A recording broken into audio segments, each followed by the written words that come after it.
death of Mr. Armitage. And during the investigation, Thornhart was implicated by Mr. Thomas Keneally in events that surrounded the murder of Lord Whiting, period. I would question Mr. Keneally myself. However, as you know, he recently escaped from prison. Period.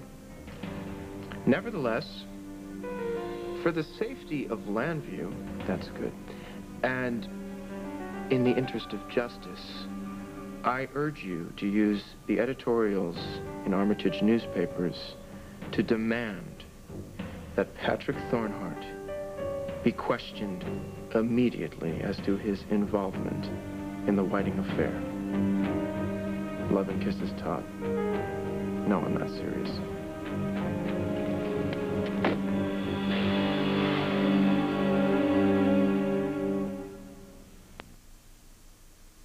We must have really bonded. I'm drinking coffee, and you're the one who's wired. It's not your kid they could take away with one stinking rap of the judge's gavel.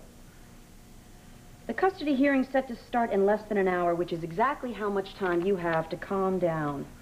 I'm gonna be 10 feet away from Dorian, all right? The heart of darkness yourself. Now, how am I supposed to calm down? You're supposed to be the father Starr needs, at least in the eyes of the judge, which means no outbursts, no fuming, no sarcasm. Listen, you want custody of your daughter, or don't you? I will calm down. You'd better. Judge Goldberg was astoundingly sympathetic to you during the first hearing in January.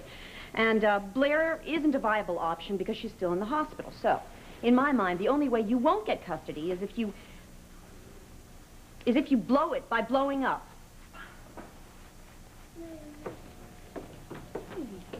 Here's my little girl. You going into your playpen? And should you feel the urge to explode, just think of her. What'd you put her in there for? I thought you were going to the park. We are, to play with the ducks. That must be what that bag of stale bread for is in the kitchen. Where'd you get that, huh? I'm gonna go heat up my coffee.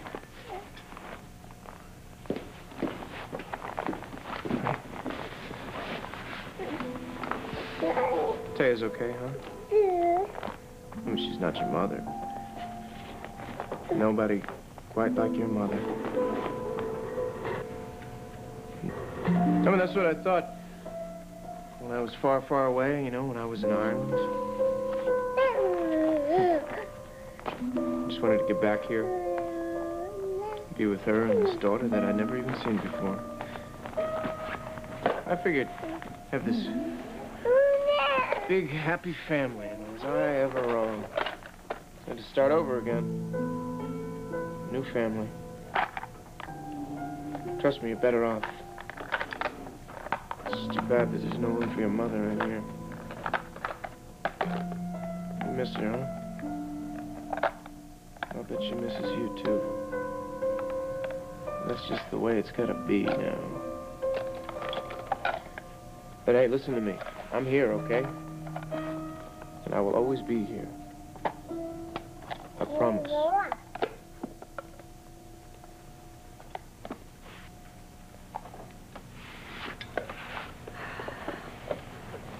You don't need to worry. You're gonna win today. You'll forgive me for not kissing your hand and taking that as gospel, but you never won a custody case before. No. No, I haven't. But it's the old, is the cup half full or half empty thing, isn't it? No, I haven't ever been in a custody suit before. But I've never lost one either. Dorian's lawyer has. So, whose chances do you like better? No. Oh.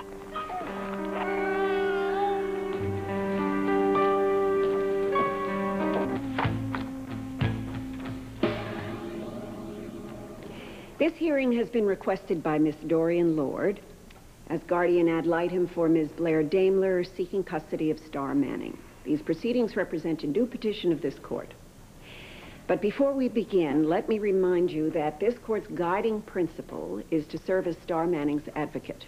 Her best interests, and they alone, will be at the heart of whatever decision is reached here today. Counsel, are you prepared to make opening statements?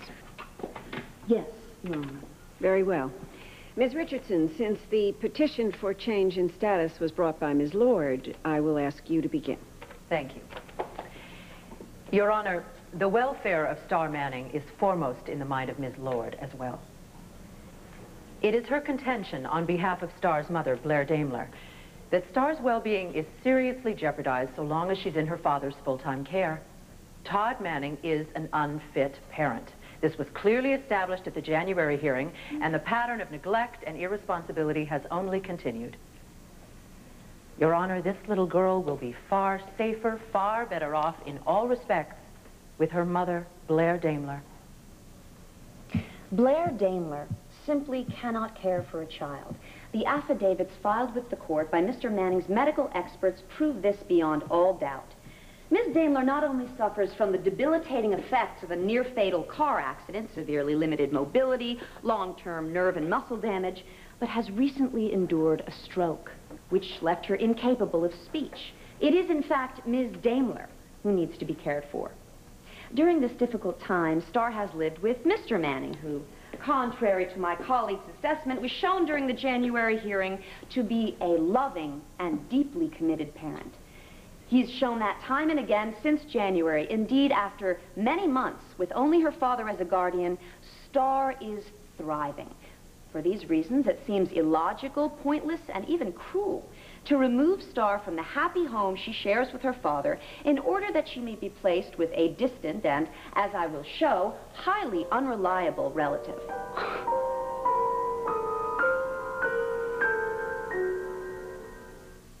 Affidavits are from Miss Daimler's personal physicians, who insist her prognosis for a full recovery is excellent, and they would certainly know. Conjecture, Your Honor.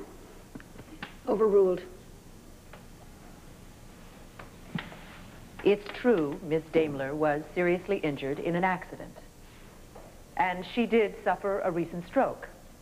However, her motor skills are unimpaired thanks to an aggressive course of therapy begun immediately following the stroke.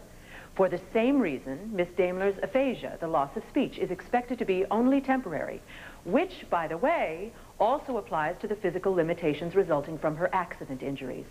In other words, Miss Daimler's doctors see no reason she won't eventually be able to resume all her normal activities, including the rearing of her daughter. We're gonna win this. Granted, Ms. Daimler can't resume her parenting responsibilities today, but we feel it's absolutely essential Starr be given a stable home today, something Mr. Manning has not provided. Objection. Unsubstantiated conclusion. Your Honor, I believe I can justify that statement. Very well. Objection overruled.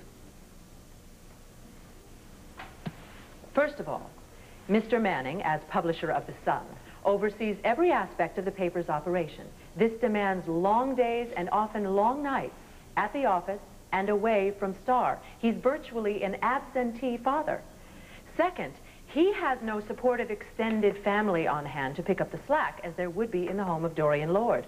No cousins, no aunts, just a succession of babysitters and nannies, hardly the hallmark of a solid home. Third, and most importantly, who is this father who finally comes home to Starr? Ms. Delgado's wrong about what the records of the first hearing indicate. They make it clear Todd Manning is unfit to raise any child. This man is a rapist, a kidnapper. Objection, Your Honor. No charge of kidnapping has ever been brought against Mr. Manning, nor should there ever have been. Sustained. Let's focus only on what kind of father Mr. Manning's been since the January hearing. After all, the point is to determine what is best for Starr now. We all know what that is. Starr does need a stable home, which Mr. Manning has provided for her. Yes, there are nannies and babysitters. But since when does providing extra help for your child suddenly constitute deprivation? Mr. Manning is a working father. After all, Starr's mother's been in the hospital for many months. In fact, Mr. Manning was counting the days till his then-wife would come home to be with Starr again, till, out of the blue, she asked for a divorce. Out of the blue, she found out the fiend was a murderer.